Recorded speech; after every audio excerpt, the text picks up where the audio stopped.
In this video, I'm going to show you how you can convert an image into a zarr format. So why zarr format is interesting? It's because when you have very large image data, you might not be able even to display it just because it's going to be so large that it cannot fit in the RAM memory of your computer. When you convert an image into zarr format, then you're going to be able to actually just visualize the part of the image you're interested in. So for example, it's a 3D image, you just look plane by plane. You don't need to put all the image in the RAM memory. You can just put it the plane you're looking at. You can also look at different resolution. And so then you can have a much smarter way to visualize your data. And then you might, be able to visualize data you can't without converting them. So zarr is one format that allows you to do that.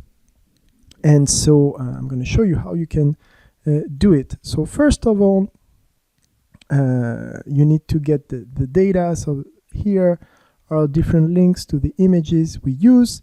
I'm going to use, so I already downloaded one, so I'm just going to go there. So everything was downloaded in this folder here, and so we're gonna use this image, the Strasbourg. So we're gonna convert this one into zarr. Okay. So first of all, I need to go back to my virtual environment because we have installed the correct package. So bio formats to RAW. It's in there. So I'm gonna go back to Anaconda prompt, open it. So first thing we need to do is to activate virtual environment. So conda activate, and then the name of the virtual environment, which is Napari env. When I do that, I see that I'm in the correct environment. So I can now use packages that were installed before. And so the name of the command is bioformats to raw. And then you put the TIFF image, and then you put where you want to have the converted image in zarr. So you can navigate in there. If you're not super comfortable in Windows, you can just go in the folder where you have your data. You can do a shift, right click, and then you can copy as path. And then I can just, doesn't matter, paste. So you can have quotes or not, shouldn't change anything. And so then this is where my image is, and this is where I want to put it. So I'm going to put the same name, but ending with .zarr. All right, so now it's converting. And so this is a small image, so it's pretty fast. It's down. And as you can see, now I have a new folder that has the name of the image. And I have access to these different parts. So zarr format is actually chunking the image in small blocks, and then all the blocks are separated. So here it seems that we have 3 different resolutions, and if you go there, you can go, you have many different blocks. You don't need to deal with that. Now what I can do is I can go back here and launch Napari.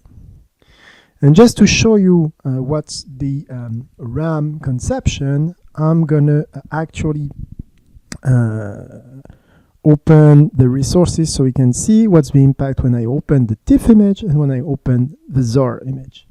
All right, so if I look at the processes, I see I have Python here with Napari, so I can see how much memory is used, how much RAM memory is used. And so now if I add the TIFF image, which is this one, so you see we had about 438 megs, and now we have 750. So I'm going to close this image now. Okay, so if I go back to my resources,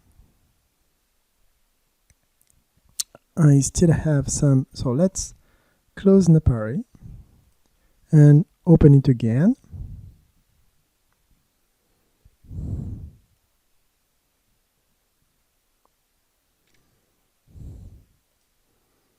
All right.